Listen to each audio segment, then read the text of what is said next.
ॐ सदाशिवसमारम्भां शङ्कराचार्यमध्यमाम् अस्मदाचार्यपर्यन्तां वन्दे गुरुपरम्पराम्।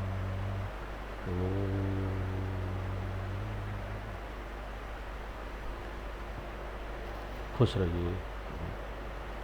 तो भगवान राम, सीता जी और लक्ष्मण जी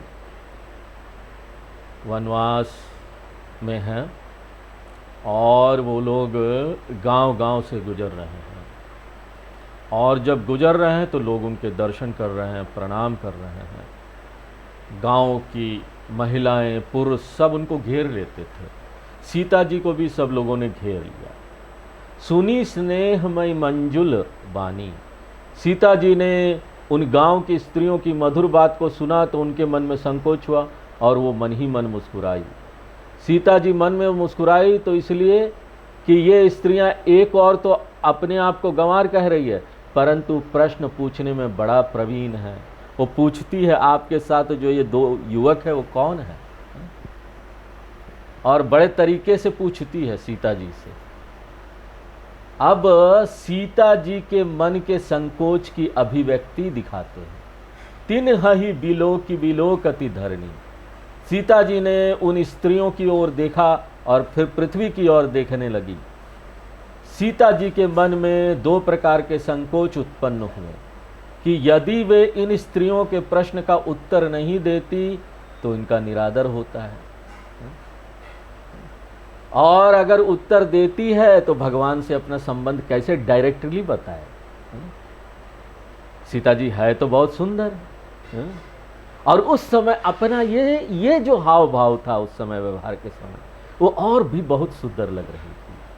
सहज सुभाय सुभग तन गोरे, सीता जी पहले लक्ष्मण जी का परिचय देती है और इसी से भगवान राम का परिचय हो जाता है। वे कहती है कि ये तो सहज भाव से ही बहुत सुंदर और गोरे शरीर के हैं, इनका लक्ष्मण नाम है, ये हमारे छोटे देवर हैं।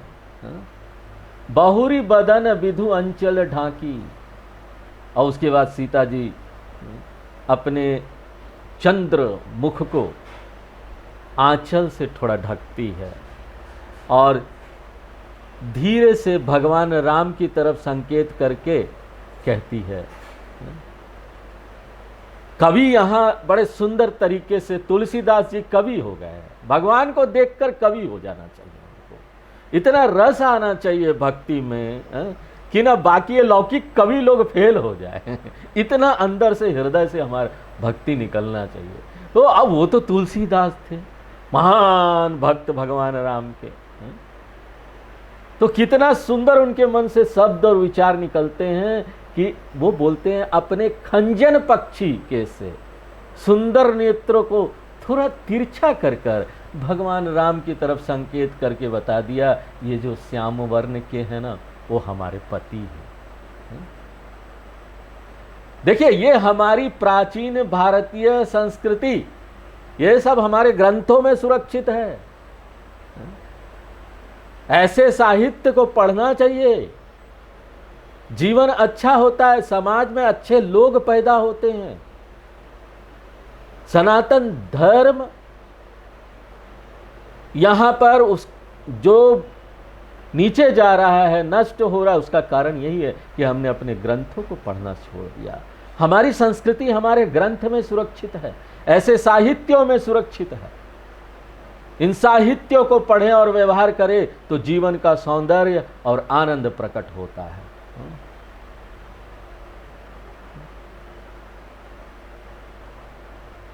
यहां पर जो व्यवहार बताया गया है वो वेदों में धर्म के अनुसार व्यवहार बताया गया है, और वो जो धर्म के अनुसार व्यवहार है, वेद जब बताते भगवान की वाणी है, उसी वेद में ये दिया गया है कि ना इस तरह का व्यवहार अगर होगा तो हम यहाँ प्रकृति से जुड़े रहेंगे। हमारी प्रकृति है, भगवान ने हमको एक शरीर दिया है उसी कार्य को करने के लिए। हमको मनुष्य शरीर दिया है, दांत ऐसी नहीं दी कि हम नॉनवेज खाएं यहाँ पर, तो इसलिए हम वेज खाते हैं।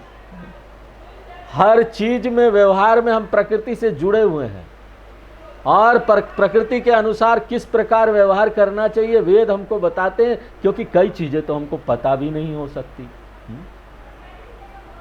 तो देखो, जीवन का सौंदर्य और आनंद प्रकट तभी होता है जब हम धर्म के अनुसार चलते हैं, अपने इन ग्रंथों के अनुसार चलते, तभी हम बड़ा भी होते हैं ना। छोटा नहीं होते, छोटे दीनहीन नहीं होंगे। ये ग्रंथ हमको बड़ा करना चाहते हैं, उसके लिए तरीका बताते हैं ना। अगर हम यहाँ पर देखें कि आजकल क्या हो रहा है, स्त्रियों को किस तरह से बढ़ाया जा रहा है आगे, कि अगर वो नौकरी कर ले तो बहुत बड़ी बात। क्या घर का काम? घर का काम तो बेकार है। बर्तन धोना, खाना बनाना, ये कोई बेकार काम है क्या? ये तो महान काम है। घर का झाड़ू पोछा करना, बर्तन करना, अपने घर का काम, अपने परिवार की सेवा करना, उनको सही खाना खिलाना, उनके प्रति जो कर्तव्य है रोज का वो करना, ये बेकार काम नहीं है। स्त्रियों को आगे बढ़ाने के लिए ये नैरेटिव लाया गया, पूरे सोशल मीडिया में, टीवी में, सीरियल्स में इस तरह की बातें फैलाई गई कि ना स्त्रियों को घर में काम नहीं करना चाहिए, नहीं तो वो स्वतंत्र नहीं होगी, नहीं तो वो आगे नहीं बढ़ सकती। आगे बढ़ना मतलब क्या है? मतलब क्या है मालूम है? स्वच्छंद विचारों का हो जाना, धर्म के अनुसार नहीं चलना, जो मन करता वो करना, ये तो बंधन है। स्वामी चिन्मयानंद जी बोलते हैं कि जब हमको जो मन कर रहा है वो हम ना करें और अपने आप को रोक लें और धर्म के अनुसार करें, तब बोलते ना कि हम स्वतंत्र हैं, तब हम परतंत्र नहीं हैं। अगर हम अपने मन के अनुसार चल रहे हैं, अपने इंद्रियों के अनुसार चल रहे हैं, जो इंद्रियां बोलती है वो कर रहे हैं, तब तो हम गुलाम हैं। हम तब स्वतंत्र नहीं है, गुलाम है। इसलिए ये सारी गहराई को समझना चाहिए जो हमारे शास्त्र बताते हैं, इनका बहुत महत्व है। जो काम भगवान ने बायोलॉजिकली जिसको दिया है वो काम बहुत सुंदर है, उसी काम को कर्तव्य समझकर सुंदर तरीके से अपना 100% देकर हम आगे बढ़ेंगे तो हम आगे निकल जाएंगे, आध्यात्म में आ जाएंगे, दर्शन में आ जाएंगे। फिर दर्शन में शरीर भाव में आप है ही नहीं, क्या स्त्री क्या पुरुष, कर्मों से भी छूटने की बात वहां करते हैं। तो ये सब लिंक्ड है एक दूसरे से, हम उसको छोड़कर ये नहीं कर सकते। तैयारी करने के लिए वो साधना है कि धर्म का पालन होना चाहिए, व्यवहार और मर्यादा का पालन होना चाहिए, सत्य बोलने का पालन होना चाहिए। तो गांव की सब स्त्रियां सीता जी के सुंदर हाव भाव और परिचय बताने का सुंदर ढंग देखकर बहुत आनंदित हुई।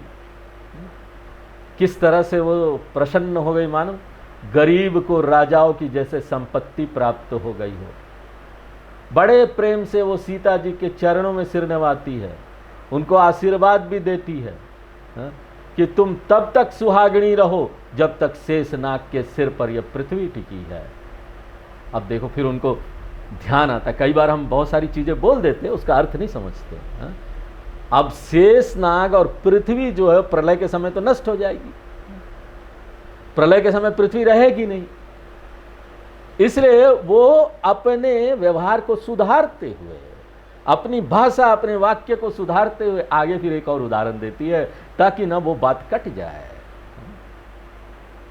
गांव की स्त्रियां फिर कहती है, जैसे पार्वती जी शंकर जी को प्रिय है, इस प्रकार तुम अपने पति को प्रिय हो, और जिस प्रकार से शंकर जी नित्य है ऐसे ही तुम्हारे पति भी नित्य है।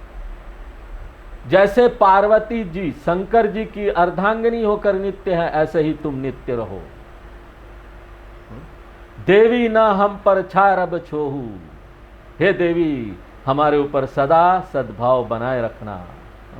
हम बार बार हाथ जोड़कर विनती करती हैं कि अगर आप लौटकर फिर इसी रास्ते से आए तो हमको अपनी दासी समझकर हमें फिर से दर्शन दीजिएगा। लखी सी ये सब प्रेम पियासी। अब सीता जी ने देखा ये लोग तो बड़े प्रेम की प्यासी है। जहां प्रेम होता है ना, लोग रिझ जाते हैं। प्रेम से सबको ना आप अपना बना सकते हैं। यहां पर लौकिक प्रेम की बात नहीं हो रही है, परमात्मा का प्रेम। प्रेम आप कब कर सकते हैं सबसे? जब वही ईश्वर का रूप सब में देखिए, तभी प्रेम हो सकता है। नहीं तो बड़ा छोटा प्रेम हो जाता है कि मेरा खून है, मेरे परिवार का सदस्य है, मेरा जानने वाला, इसलिए हम प्रेम करेंगे। नहीं, जब आप देखते हैं वही ईश्वर सब में, और हमारे मन में जो ईश्वर के प्रति है भक्ति है बड़ा दृढ़ है, और सब में वही ईश्वर मय दर्शन हमको हो रहा है। ईश्वर मय जगत सब प्राणियों में हो रहा है, तब हम सबसे प्रेम करेंगे। जानवर हो उससे भी बड़ा प्रेम करेंगे, कोई भी मनुष्य हो उससे भी, अपने शत्रु से भी प्रेम कर सकते हैं हम, तो उसमें भी कोई कमी नहीं। राम जी ने किया ना रावण से, हमेशा उसका भला चाहा, अंत में उसको मारते हुए भी ना उसका भला चाहा, कि ये छूट जाए, जो गलत योनि इसको मिल गई है इससे ये छूट जाए, और कोई तरीका नहीं है, करना यही है तो क्या करे, और मुझे ही करना है, भगवान ने बोला, करना पड़ा। देखिए, ग्रामवासी भगवान के अवतार के रहस्य से भले ही अनजान हो, लेकिन भगवान के जो अलौकिक सौंदर्य है उससे वो आकृष्ट हो जा रहे हैं। भगवान कहीं भी छुपे हुए हों, सुंदरता बाहर आती है। इसलिए भगवान को ना पहचान पाओ तो सुंदरता को देख दो, जो सुंदरता है वही भगवान है, शुरू वहां से करना। इसलिए वो बेचारे ग्रामवासियों को तो इतना पता नहीं था ना, भगवान आए हैं राम जी अवतार लेकर, तो वो तो आकर्षित किससे हो रही थी? उनके दर्शन करके ही आकर्षित हो रही थी। अप्रत्यक्ष रूप से वो सब परमात्मा का प्रेम ही चाहती थी। हमारी तो प्रकृति यही है ना, हम खींचते हैं भगवान की तरफ, परमात्मा का प्रेम चाहिए हमको। ये ग्रामवासी भगवान के अवतार के रहस्य से भले ही अनजान हो, लेकिन उनको उनका सुंदरता दिखाई दे रहा था, उनका प्रेममय व्यवहार दिखाई दे रहा था, और सीता जी का जो मधुर वचन था, बोलने से ही जैसे मोती झर रहे हो। आप ऐसा बोलिए जैसे मोती झरे, प्रेम आपके शब्दों में प्रकट हो जाए। सीता जी के प्रेम पूर्ण व्यवहार से वो लोग बड़े प्रसन्न हो गए। और किस तरह से फिर से कवि भाव आ जाता है तुलसीदास जी के मन में, और वो कोई न कोई उपमा दे देते हैं, और सुंदर उपमा देते हैं, जिस तरह से कुमुदिनी के पुष्प चंद्रमा को देखकर खिल जाते हैं। तबहि लखन रघुवर रुख जानी, और उसी समय लक्ष्मण जी भगवान का रुख देखकर संकेत समझ लिया उन्होंने, और उन्होंने गांव के लोगों से बड़ी कोमल वाणी में रास्ता पूछा कि हमको आगे जाना है, यहाँ रुकना नहीं है, तो रास्ता बता दो। अब देखो, कोई इस तरह से पूछे तो प्रेम करने वाले समझ जाते हैं, प्रेम करने वाले समझ गए कि ये भगवान अब जाएंगे आगे, तो दुख तो होना ही था, वियोग का दुख। कोई अच्छा लगता है, सुंदर लगता है ना, तो फिर हम उससे दूर नहीं होना चाहते, विशेष रूप से भगवान से तो दूर होने ही नहीं चाहते।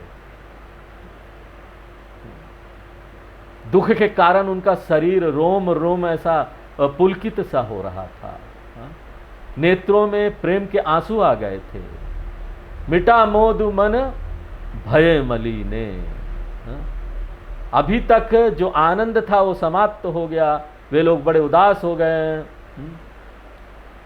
और उन्हें लग रहा है जैसे कि विधाता ने उनको ना बड़ी संपत्ति देने वाले थे भगवान, अचानक किसी के मुंह से निवाला छीन लो तो क्या होता है? संपत्ति दे रहे हैं, निवाला ही छीन लिया। तो ऐसे ही हो रहा था कि ना इतना सुंदर भगवान का दर्शन दिया, अब वो चले जा रहे हैं, वियोग हो जा रहा है भगवान से। तो उन्होंने इस बात को समझ लिया और धीरज रखा, धीरज कीन्हा, धैर्य धारण किया कि हमारे जितने पुण्य कर्म थे उतनी देर हमें इनके दर्शनों का सुख प्राप्त हुआ, अब हमारे पुण्य समाप्त हो गए हैं तो यह सुख भी समाप्त हो गया। देखो, ये तो कर्म की गति है, और ये सोचकर उन्होंने सही सही रास्ता बता दिया कि भगवान तो अब जाएंगे, इनको रास्ता बता दिया। लखन जान की सहित तब गवन कीन रघुनाथ, तब लक्ष्मण जी और सीता जी सहित भगवान राम उस मार्ग पर आगे चल दिए। वे सब ग्रामवासी भी प्रेमवश भगवान के पीछे पीछे चलने लगे। तो भगवान ने बड़े प्रेम पूर्वक मधुर वचनों से उन लोगों को समझा बुझा कर वापस भेजा।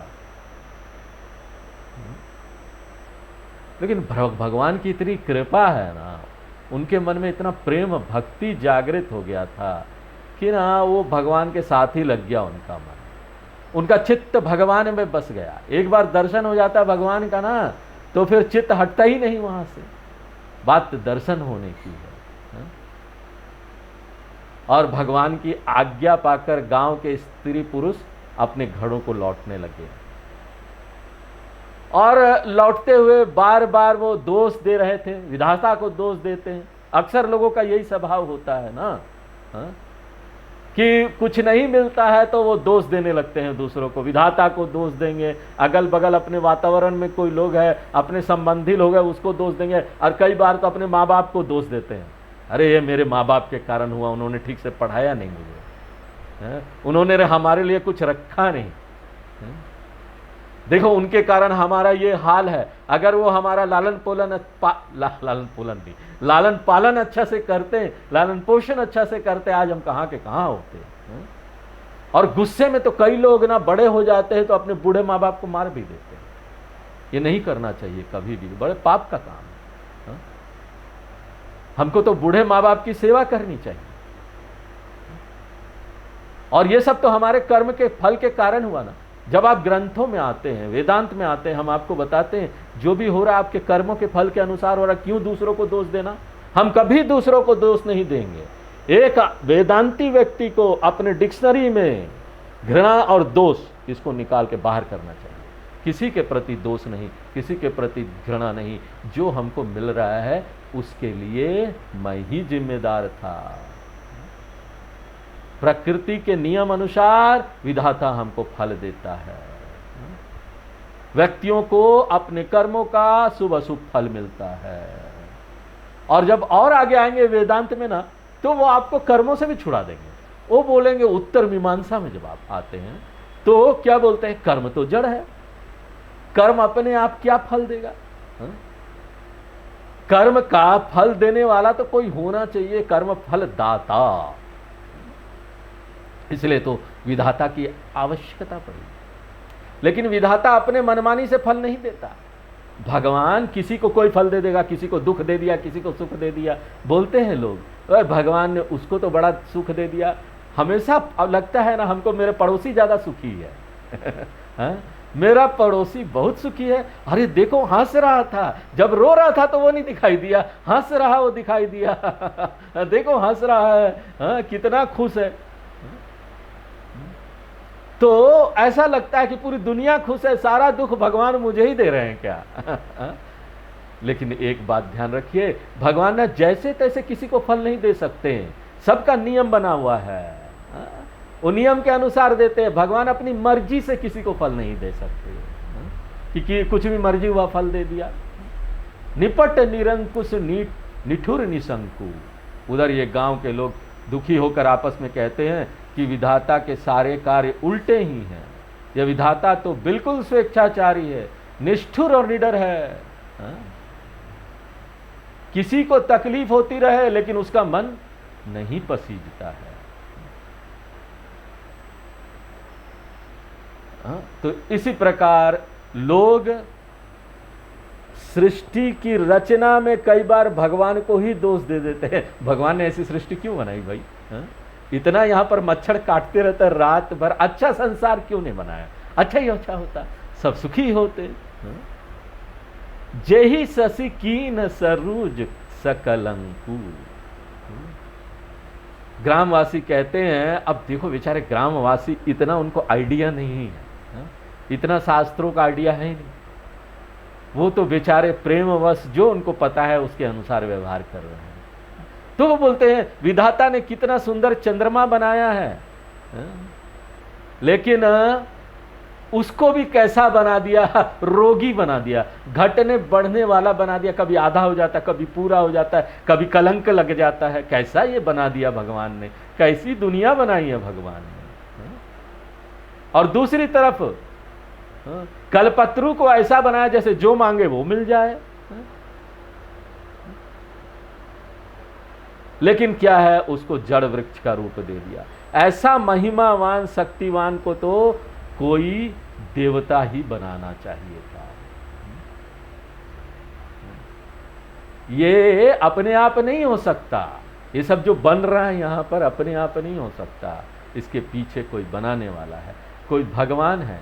कर्म फल दाता भी भगवान है, लेकिन वो अपनी मर्जी से नहीं देता फल, वो तो वो कर्मों के अनुसार फल देता है।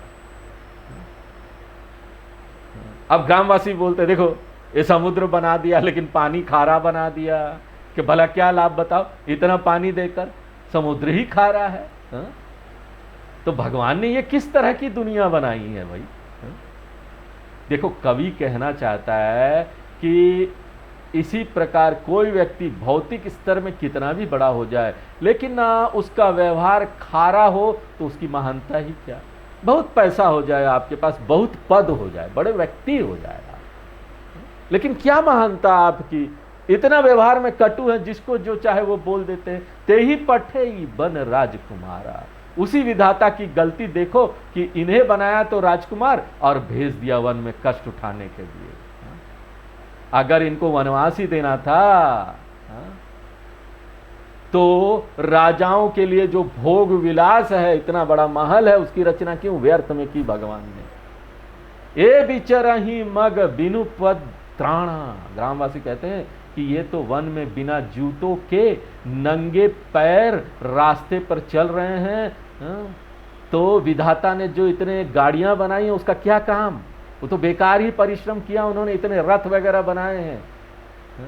ये विश्राम करने के लिए रास्ते में कहीं लेटते हैं तो कुश और घास के पत्ते बिछाकर जमीन पर ही लेटते हैं। तो फिर विधाताओं ने राजाओं के लिए सुंदर बिस्तरों की रचना क्यों की। अगर वृक्षों के नीचे ही सुलाना था तो सुंदर सुंदर राजभवन बनाने का परिश्रम बेकार का क्यों किया भगवान ने।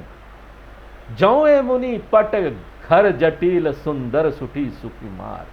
ये तो इतने सुंदर और सुकुमार भी, फिर भी इन्हें मुनियों के वल्कल वस्त्र और जटाएं धारण करनी पड़ती है। फिर सृष्टि रचयिता ब्रह्मा जी ने भूषण वशन माने तरह तरह के रेशमी वस्त्र और सुंदर आभूषण व्यर्थ में ही क्यों बनाए। जब ये लोग पहन नहीं सकते हैं तो ये व्यर्थ में क्यों बनाया गया। इस प्रकार से सब लोग पछता कर दुखी हो रहे हैं। देखो लोगों का ये स्वभाव है, जब वो दुखी होते हैं ना भगवान को दोष देने लगे। इस प्रकार कभी भी भगवान को दोष नहीं देना चाहिए। भगवान किसी चीज के लिए जिम्मेदार है ही नहीं। अब क्या करें, जिसकी जैसी मानसिक दशा होती। कई बार तो लोग ये सब जान कर भी ना, जब दुख आता है तो सह नहीं पाते। उनको पता है कर्म का फल भगवान उनके कर्मों के अनुसार दे रहे हैं, लेकिन फिर भी दूसरों को दोष देंगे। वो भूल जाते हैं, उस समय याद नहीं रहता।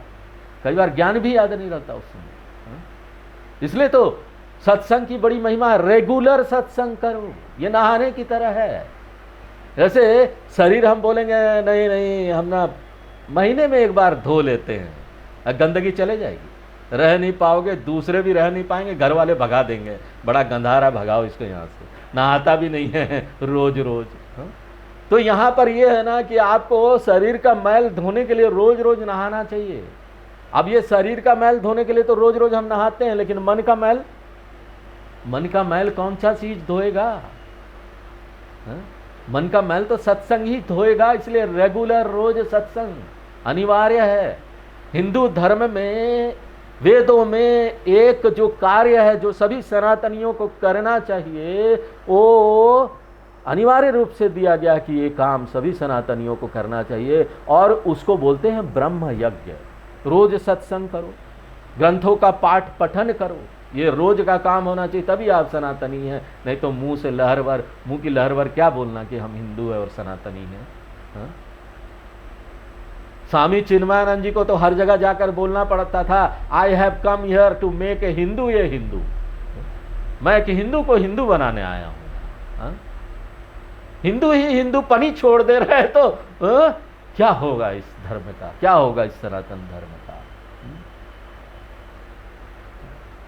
ये सब ग्रंथ को पढ़े तब जाकर ना महिमा समझ में आती है कि धर्म की महिमा क्या है। घर में सजाकर रखने के लिए नहीं है। रामचरितमानस हो, पुराण हो, भगवत गीता हो। कोई एक व्यक्ति कहता है कि जौ ये कंद मूल फल खाई, यदि ये भगवान राम, लक्ष्मण और सीता जी कंद मूल और फल खाते हैं तो विधाता ने जो अमृत जैसे भोज्य पदार्थ, इतने सारे सुंदर सुंदर रंग बिरंगे फल, इतने सारे सुंदर सुंदर वैरायटी ऑफ भोजन, ये सब बनाया है। यूट्यूब में देखो तो आजकल कितने ही ये खाना बनाने वाले चैनल आ गए हैं, फूड चैनल। कितने तरह का आप खाना बना सकते, एक ही चीज से कितने तरीके से लोग बता रहे हैं। ये सब क्या विधाता ने ऐसे ही बनाया क्या? ये व्यर्थ जाए, इनको तो मिल ही नहीं रहा। भगवान वनवास में भटक रहे हैं, कंदमूल खा रहे हैं। तो देखो इस प्रकार से ना ग्रामवासियों की चर्चा के द्वारा तुलसीदास जी दिखाना चाहते हैं कि आध्यात्मिक विकास के क्रम में भिन्न भिन्न स्तरों पर खड़े व्यक्तियों की विभिन्न मानसिकताएं होती है, उनके भिन्न भिन्न विचार आते हैं, क्योंकि उनका ज्ञान इतना है। They have that much of knowledge. जिस स्तर का नॉलेज होगा उस स्तर की ही बात करेंगे वो। इसलिए हमारे भी शास्त्रों में हम टीचर लोगों को सिखाया जाता है कि सबको वो बात नहीं बतानी चाहिए। हम यहाँ पर सबको नहीं बोल सकते, कर्मों का खेल है, जो हुआ तो तुम्हारी जिम्मेदारी थी। व्यक्ति दुखी है, किसी के घर में जाकर आप दुखी व्यक्ति को ऐसा बोल दोगे तो वो कभी भी आपका मुंह नहीं देखेगा। ये कुंभ में जो लोग इतने मर गए, अब सोचो पब्लिक में ऐसा स्टेटमेंट दे देना, लोगों की कोई इमोशन है ना। एक कोई संत हैं बहुत प्रसिद्ध, बहुत बड़े सिद्धि वाले संत हैं, उन्होंने बोल दिया कि यहाँ पर मरने से मुक्ति मिल जाती है। अब जिन लोगों के लोग मरे हैं उनके रिश्तेदार कितने परेशान थे, उनको ये स्टेटमेंट सुनाई देगा तो कैसा लगेगा। हर जगह ये बात, ये सत्य है, लेकिन हर जगह तो नहीं बोलो ना। आप किसी के मानसिक स्थिति को ठेस पहुंचा रहे हो। ये काम हमारे टीचर, हमारे शास्त्र नहीं करते। हमको ये सिखाया जाता है, अगर हम गुरु परंपरा से, तो हमारे गुरु लोग हमको सिखाते हैं कि ना किसी को ना वैसा ही उपदेश दो जिसके लिए वो तैयार है। अभी वो तैयार नहीं है। इसको बोलते हैं शास्त्रों में अधिकारी भेद से उपदेश भेद। सबकी अपनी साधना की स्तर होती है। कोई अभी एक रूप ईश्वर कोई देखता है, उसको अपने कृष्ण भगवान से इतना प्यार है, कृष्ण भगवान का रोज वस्त्र बदलता है, आप उसको बोल दोगे अरे ये मूर्ति में क्या रखा है, सब जगह ईश्वर देखो, भगवान तो हर जगह है। उसको ठेस पहुंचाएंगे आप। हमारे स्वामी लोग जाते थे तो और उसको बताते थे कैसे कपड़ा बनाओ भगवान का और कैसे मोती लगाओ कहाँ कहाँ।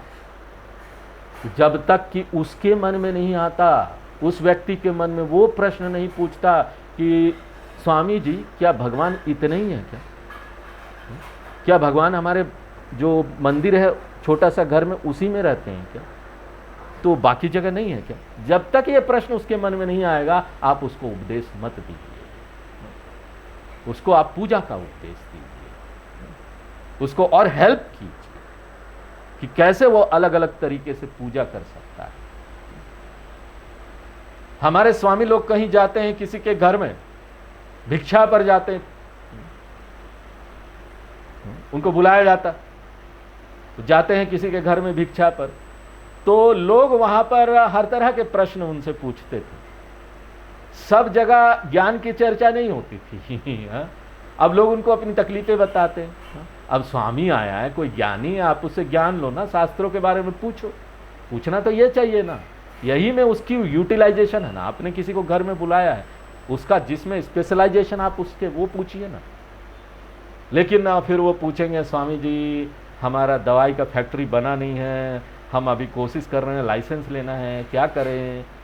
तो हमारे स्वामी जी लोग भी बड़े पहुँचे हुए उनको वो बोलते हैं हमको नॉलेज है, रुको गूगल से सर्च करके बताते हैं और तुम्हारा वो हेल्प भी कर देते। उनका लाइसेंस का कहाँ कहाँ उनको जाना होगा, किस किस जगह करना होगा उनके घर में रहते रहते वो भी बता देते हैं। उनको ये नहीं बोलते अरे क्या तुम इसमें पढ़े हुए हो, थोड़ा सा शास्त्रों में ध्यान दो। उसको फिर बोल देते देखो बेटा जो भी करना ना अब फैक्ट्री बना रहे हो ना, तो पहले भगवान को स्थापित करना, बोलना ये भगवान का फैक्ट्री है। ऐसे लोग आपसे कुछ पूछे ना, तो उनके मन में ना, जिनको अभी भगवान नहीं, अभी ये फैक्ट्री और ये सब बड़ा धन उन चाहिए, उनको बोल दो ना कि आप धन के लिए सब कुछ करो, फैक्ट्री बनाओ, बिजनेस बनाओ, वहाँ पर एक छोटा भगवान को जरूर रखना, भगवान को जरूर रखो। तो इस प्रकार से यहाँ पर लोगों के दिल में भगवान को स्थापित कीजिए।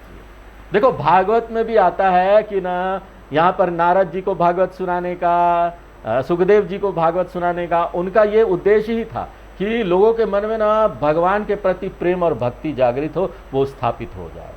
तो हमारा भी क्या उद्देश्य होना चाहिए? हम सत्संग सुन रहे रेगुलर, अब हम एडवांस विद्यार्थी हो गए हैं, हम अभी एडवांस स्टेज पर पहुंच गए हैं, हमसे लोग पूछेंगे तो हमको उनको यही बोलना चाहिए, किसी ना किसी प्रकार उनके जीवन में ना भगवान को ले आइए, ईश्वर को ले आइए।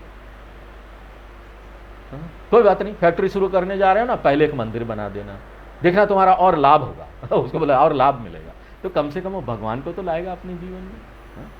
तो इस तरह से उसकी सहायता करनी चाहिए। आपका भी उद्देश्य यही है, सबके मन में भगवान के प्रति प्रेम जागृत करो, जिसके मन में अभी हुआ नहीं, और जिसके मन में हो गया, बहुत दिन से चल रहा है, उसको कोशिश करो कि एक रूप से वो अनेक में आए, वो सभी में ईश्वर को देखे, इस दुनिया में ईश्वर को देखे। पेड़ पौधों में सुंदरता दिखाओ, उसके भीतर बोलो गहराई में जाओ तो। और जब वो भी कर लेगा तो बोला ईश्वर तो चैतन्य है, अब तुम वेदांत में आओ, अनेक रूप देख लिए ना, अब अरूप में आओ। तो इस प्रकार से उसके स्तर को देखते हुए आप उसको उपदेश दीजिए। उसी प्रकार से यहाँ ग्राम के वासी लोग भी है ना, जिनको कोई ज्यादा नॉलेज था, विकसित, बहुत बौद्धिक स्तर उनका विकसित था, उनको बात में समझ में आ जाती थी, उन्हीं लोगों में से एक समझदार व्यक्ति कहता है कि इनकी सुंदरता सहज सुंदरता, अपने आप सुंदर लग रहे हैं, और इन्हें विधाता ने नहीं बनाया, ये अपने आप प्रकट हुए हैं। यानी इनका जो शरीर है ना, पांच भौतिक नहीं है, ये तो दिव्य है, दिव्य शरीर है। जहां लगी वेद कहीं विधि करनी, जहां तक वेदों ने ब्रह्मा जी की करनी बताई है, वह सारी सृष्टि कानों, नेत्रों और मन के द्वारा अनुभव में आने वाली है, और इसका विस्तार 14 लोकों तक है। इन सब लोकों में खोज डालो, लेकिन ऐसे पुरुष और ऐसी स्त्रियां कहां मिलेगी। इतना सुंदर था उनका रूप भगवान का। होता ही है, अपने अंदर से भाव, जब ये ज्ञान होना शुरू हो जाए कि भगवान क्या है, वो हमको सब कुछ देते हैं, कर्मों के अनुसार फल देते हैं, सबके प्रति बराबरी का भाव रखते हैं, सबके प्रति बहुत प्रेम का भाव रखते हैं, तब ना सुंदरता ना खेल खेल कर आपको दिखाई देगी। आपका नेत्र वही होगा, लेकिन आप सुंदरता सामने भगवान प्रकट हो जाएंगे, वो आपको देखने लगेंगे। नेत्र तो पहले भी वही था, अभी भी ये वही है, बाहर का नेत्र, लेकिन ज्ञान के नेत्र खुल गए हैं, तीसरी आंख खुल गई है। ये भगवान शिव का जो तीसरा आंख है ना, वो ज्ञान का प्रतीक है। हाँ, हमारे अंदर भी वो तीसरा आंख खुलना चाहिए, वो ज्ञान का आंख खुलना चाहिए। ज्ञान का आंख खुले तो यहाँ पर जो भी अहम वगैरह है ना, जलकर भस्म हो जाएंगे। ये काम, क्रोध, मद, लोभ, मोह, मद, मात्सर्य सब जलकर भस्म हो जाएगा, और फिर उसी ज्ञान की आंखों से जब ये सब भस्म हो जाएगा तो ईश्वर सामने प्रकट हो जाएंगे, अपना सत्य स्वरूप सामने प्रकट हो जाएगा, अपना ब्रह्म स्वरूप सामने प्रकट हो जाएगा, अपना आत्म स्वरूप सामने प्रकट हो जाएगा। आज हम लोग यहीं विराम देते हैं, आगे फिर नेक्स्ट क्लास में देखेंगे। ओम पूर्णमदः पूर्णमिदं पूर्णात् पूर्णमुदच्यते पूर्णस्य पूर्णमादाय पूर्णमेवावशिष्यते। ओम शांति शांति शांति।